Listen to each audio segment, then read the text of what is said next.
En 1986, c'est la démesure du sport automobile. En rallye évoluent les mythiques et dangereuses groupes B. En endurance, le groupe C est roi. Et en Formule 1, certains motoristes dépassent les 1300 chevaux de puissance. Jamais les F1 n'ont été aussi performantes. Quelques-uns des plus grands pilotes de l'histoire se battent pour le titre. 4 pilotes qui font de cette saison l'une des plus incroyables de la F1. Nous en sommes à l'épisode 13 sur 16, ce qui veut dire que nous sommes bientôt à la fin. Et j'invite ceux n'ayant pas vu les précédents à les visionner afin de bien comprendre le contexte.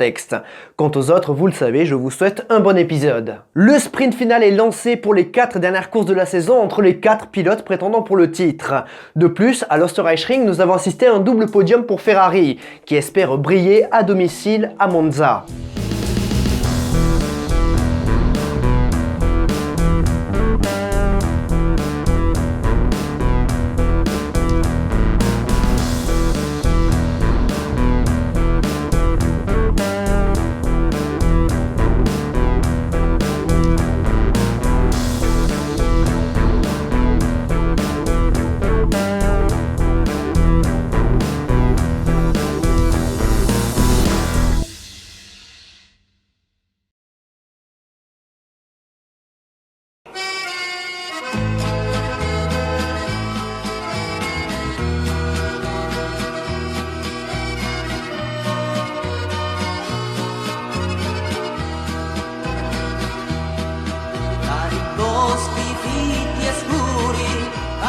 Mansell, Prost, Senna et Piquet, 4 hommes pour un titre.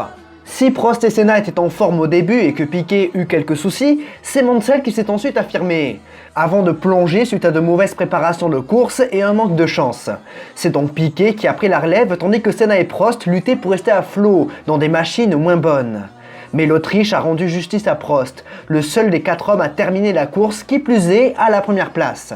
Well, we are looking for a better performance generally. The critical race for us is probably here Monza. So if, as I said, if we go through here, then between Portugal, Mexico and Australia, we should have some good race. Easy, no problem. Wait and see. So what are you going to do? What are the tactics? Go for it? I go wait for the last one. And them. Avec un maximum de 36 points par pilote à distribuer, tout est encore jouable, mais la moindre erreur se paiera très cher.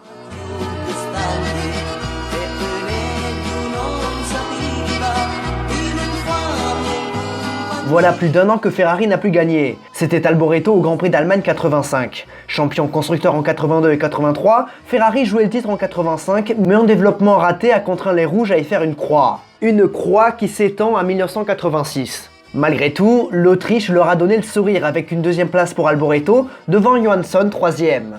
Mais en Italie, les choses commencent mal pour Michele qui, le vendredi, est victime d'un accident domestique. Officiellement, oui, parce qu'en réalité, il serait tombé de sa moto en rejoignant le circuit. Du coup, il peut pas rouler. Il est touché à l'épaule et immédiatement la presse italienne s'enflamme et annonce Edith Cheever ou Mario Andretti à sa place. Bah non, il faut se calmer et Michele reprend le volant le samedi. Ferrari a donc fait une croix pour 86, mais espère se relever pour 87 avec notamment l'arrivée de John Barnard. Celui-ci vient de signer son contrat et a d'ailleurs imposé une chose importante. Il concevra les prochaines Ferrari depuis son bureau en Angleterre. Et pas en Italie, une entorse monumentale pour cette équipe très patriotique. Mais Enzo accepte. Quant à Ron Dennis, il fait savoir à son futur ex-ingénieur qu'il pouvait rester chez lui pour le week-end du Grand Prix d'Italie.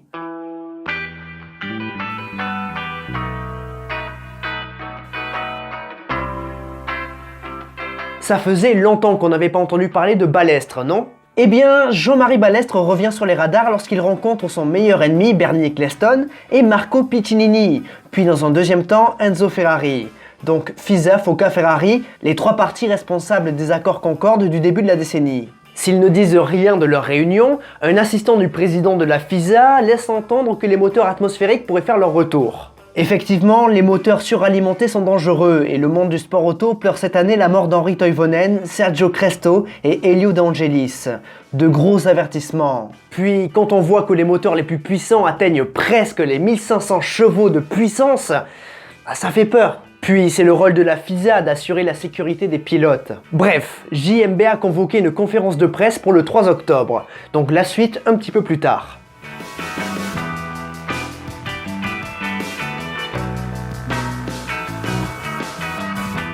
En ce week-end du Grand Prix d'Italie 1986, le paddock de Formule 1 voit débarquer une petite équipe composée de 11 personnes. Il s'agit de la nouvelle équipe de Henri Julien, AGS, Automobile Gonfaronnaise Sportive, qui vient du Var. Cette petite équipe est le fruit de la passion de Julien qui a découvert le sport automobile après la guerre lors du Grand Prix de Nice 1947. Après avoir piloté en tant qu'amateur à plusieurs reprises, il s'est lancé dans la conception de voitures de course et plus particulièrement de monoplaces.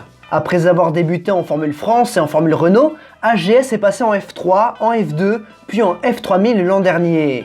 Philippe Streff, actuel pilote Tyrrell, les connaît bien pour leur avoir apporté une poignée de victoires dans les formules de promotion. C'est donc avec peu de moyens et des ressources humaines dignes du début des années 70 que cette petite équipe rejoint le paddock de Formule 1 avec comme pilote Ivan Capelli. Didier Pironi est le troisième pilote de l'équipe, ou plutôt le deuxième pilote de l'équipe, vu qu'il n'y a qu'une voiture d'engagé. Et autant vous dire qu'ils sont pas mal moqués par les autres équipes. Et ouais, ils sont que 11.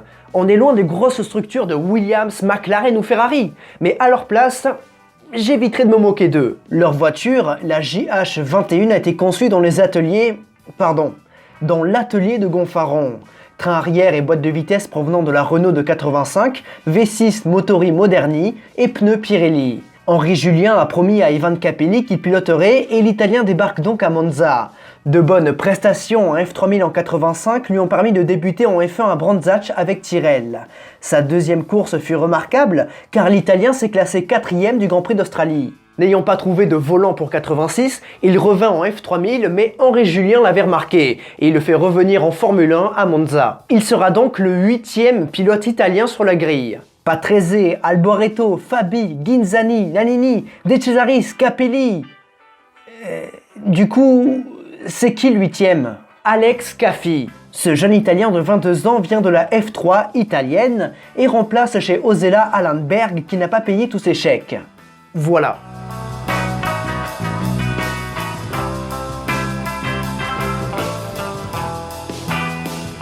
Les rumeurs de transfert de Berger chez Ferrari enflent. En fait, elles se confirment presque, car l'Autrichien préfère rouler dans une Scuderia en reconstruction plutôt que chez Benetton qui a moins de moyens financiers. La question du coéquipier reste donc importante et ça se joue entre Michele Alboreto et Stefan Johansson. Mais il se murmure que l'un d'entre eux ira chez McLaren à la place de Keke Rosberg. On connaît les relations entre le Suédois et Ferrari qui sont tendues depuis la Belgique, et ça sera vraisemblablement Stefan. Chez Ligier aussi ça s'affole car 10 jours avant le Grand Prix d'Italie, Didier Pironi a pris la voiture de René Arnoux à Dijon-Prenois. Le triple vainqueur de Grand Prix a repris le volant d'une F1 cette année avec AGS et Guy voulait savoir s'il était encore capable, physiquement et mentalement. La réponse est claire. Quand on écoutait les gens discuter pendant ces 2 jours autour de vous et de votre voiture, tout le monde disait Didier est complètement capable de reprendre une Formule 1 dans un Grand Prix. Et maintenant la décision elle lui appartient complètement. Il la prendra certainement après. C'est quelque chose qui va mûrir encore ou elle serait prise aujourd'hui? La décision n'est pas prise dans la mesure où ce qui conditionne cette décision, c'est pas mes aptitudes physiques ou psychologiques, ça je sais à quoi m'en tenir, c'est les opportunités que j'aurai d'être incorporé dans une écurie de pointe avec des chances d'être champion du monde. Et si c'est pas le cas, je pense que je ne courrai pas. Je crois que j'ai fait la preuve aujourd'hui que je suis capable de conduire au niveau auquel j'étais il y a 4 ans. Maintenant, je dirais, il faut que les conditions de l'autre côté soient bonnes aussi, sinon il y a tellement d'autres choses à faire dans la vie que faire de la Formule 1 en tant que figurant, ça ne m'intéresse pas une seconde. Oui, Didier Pironi peut revenir, mais il ne le fera pas à tout prix. Il jouait le titre en 82 et n'a pas abandonné ses rêves de sacre. Il ne reviendra que dans une équipe capable de jouer le titre. Et Jacques Lafitte n'a pas trop apprécié le test de Pironi parce que bon, c'est sa voiture et il veut revenir. Mais bon, Jacques est trop vieux puis il est blessé, il ne reviendra pas en F1. Toujours côté transfert et annonce, on apprend que Pirelli va quitter la Formule 1 à la fin de la saison. Après les départs d'Avon et de Michelin, voilà que Goodyear va se retrouver seul en Formule 1 la saison prochaine. Autre nouvelle, l'entourloupe de Bernie Ecclestone a fonctionné. Oui, mais laquelle ? Celle du rachat de Lola Haas. En fait, si Ecclestone a mis la pression à BMW, c'était pour s'assurer d'avoir un moteur pour 87. Mais en fait, il essayait de racheter Haas pour mettre la main sur les moteurs Ford.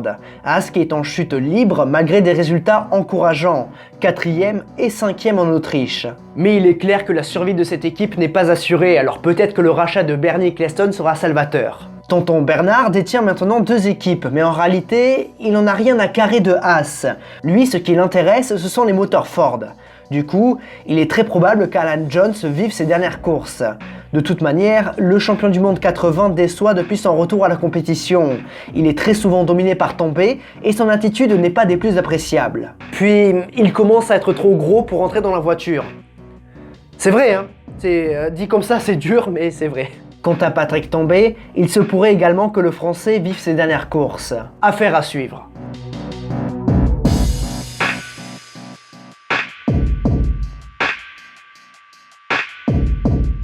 Ah, Monza, le Grand Prix d'Italie, le temple de la vitesse où les moteurs les plus puissants s'expriment au milieu des tifosi en furie. Présent en Formule 1 depuis 1950, sauf 80 pour rénovation, Monza est un incontournable et ses longues lignes droites pourraient permettre à Benetton BMW de prendre leur revanche après leur désillusion de l'Autriche. D'ailleurs, Théo Fabi décroche sa 3e pole position en carrière, la 2e consécutive. Son équipier est 4e séparé par les 2 leaders du championnat. Cette fois-ci, Derek Warwick a pu concrétiser. La première Ferrari n'est que 9e avec Michele Alboreto, Johansson est 12e. Les Arrows se sont mieux qualifiés qu'en Autriche et peuvent pourquoi pas jouer les troubles fêtes dans le peloton. Jones est loin avec sa 18e place devant Nannini qui devance de nouveau De Cesaris. La bonne surprise vient de la nouvelle équipe française AGS qui devance les 2 Osella de Ghinzani et Cafi. On parle évidemment de Gerhard Berger chez Benetton, mais Fabi est chez lui cette fois-ci et lui aussi veut remporter sa première victoire en Grand Prix.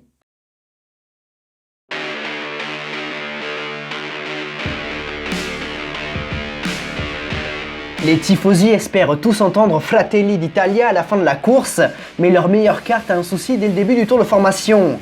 Et même Prost, Fabi et Prost calent sur la grille de départ et doivent prendre le mulet, ce qui est interdit lorsque le tour de formation est lancé. Mais dans la précipitation du championnat, le Français tente le coup. Mansell se retrouve donc en pole position devant Berger, et au départ, c'est Senna qui a un problème. Transmission cassée, le Brésilien est au ralenti. Par chance, tout le monde l'évite de justesse. La course vient à peine de commencer que 2 prétendants au titre sont out ou en mauvaise posture. Au passage, Berger a pris la tête comme en Autriche. Pour Senna, c'est une terrible désillusion. La Lotus est en dessous de la McLaren et de la Williams. Tout devait être parfait pour le titre. Ses chances sont compromises. Berger a fait parler la puissance de son moteur et mène devant Mansell, Piquet et Arnoux qui vient de la 11e position. Alboreto met la pression à Rosberg. Derrière, Fabi est englué dans le peloton et Prost entame sa remontée folle. Pression du turbo à fond, Berger a déjà 3 secondes d'avance. Il veut sa victoire. Derrière, Alboreto passe Rosberg et prend la 5e place. Les tifosi se lèvent. Patrese aussi veut briller à domicile et attaque Tambay, mais l'Italien se rate et percute la Lola. Patrick a ses roues gauches crevées et c'est l'abandon pour le Français. L'étroitesse de la piste et la puissance des moteurs permettent de réaliser à quel point ces Formule 1 vont vite. Les Williams de Mansell et Piquet reviennent sur le leader. Alboreto vient de prendre la 4e place à Arnoux qui bloque Rosberg et Johansson. Et le Suédois se débarrasse du Finlandais dans la ligne droite qui mène à la Parabolica. Sorry, that was Keke Rosberg, who has now been passed by Stefan Johansson. So Rosberg, who was climbing all over the back of the car in front. Well, Gerhard Berger is through. Alboreto est en furie et a déjà recollé aux Williams. Les 4 premiers sont désormais regroupés. Et à la sortie de la Parabolica, Mansell prend les commandes. Berger tente de tenir avec l'aspiration, mais le moustachu conserve sa première place. It's wonderful news for his World Championship attempt. Lap 8, Nigel Mansell leads, but Alboreto... Berger fait le bouchon et Nelson ne veut pas que son encombrant équipier parte trop loin. Il attaque immédiatement par l'extérieur. Alboreto lui emboîte le pas. Une Ferrari est 3e du Grand Prix d'Italie. Michele utilise 100% de son moteur italien. Il faut maintenant que ça aille au bout. For the 2 Williamses and Alboreto's Ferrari.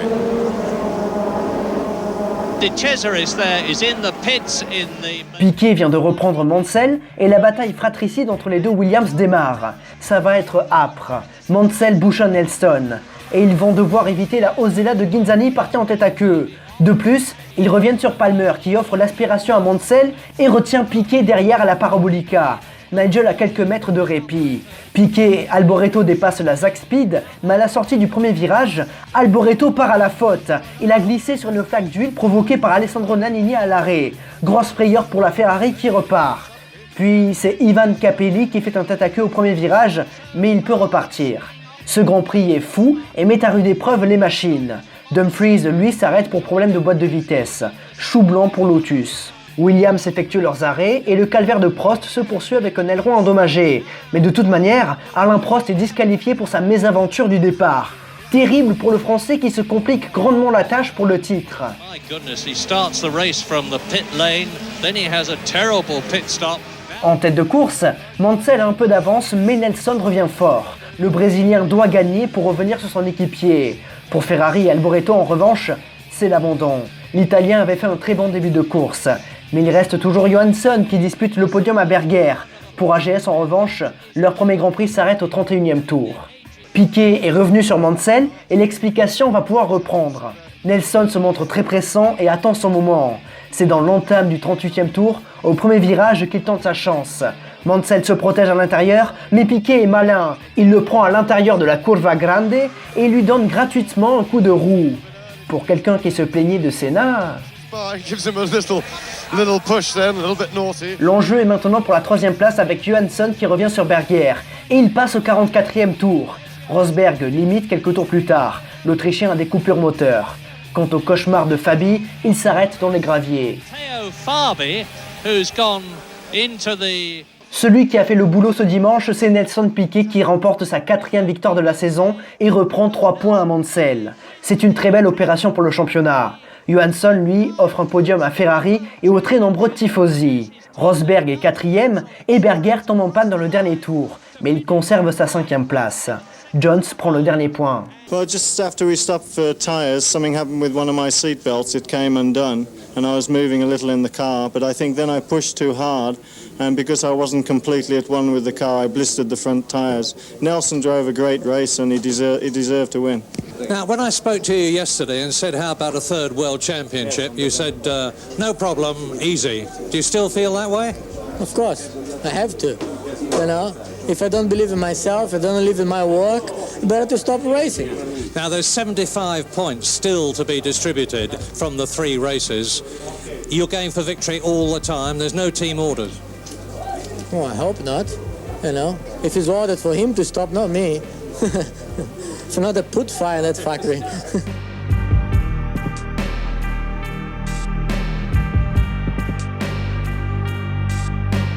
Nigel Mansell félicite son équipier pour sa victoire et en échange, Nelson a un mot gentil pour le moustachu. Comme quoi, tout peut arriver. Au championnat, Mansell est toujours devant mais doit endiguer la bonne forme de Piquet, vainqueur de 3 des 4 dernières courses.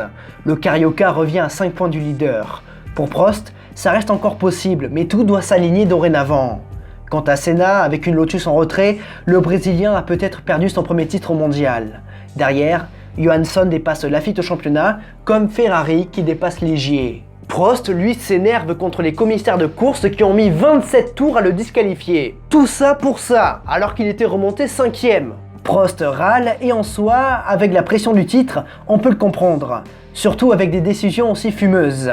Jean-Marie Balestre dira d'ailleurs qu'il nuit à la réputation de la FISA. MDR, comme si la FISA était exemplaire dans cette période où il y a beaucoup de coups bas et d'entourloupe pour arriver à ses fins. Mais ce n'est pas le sujet. Pour ses propos, Alain Prost reçoit une amende de 5 000 €.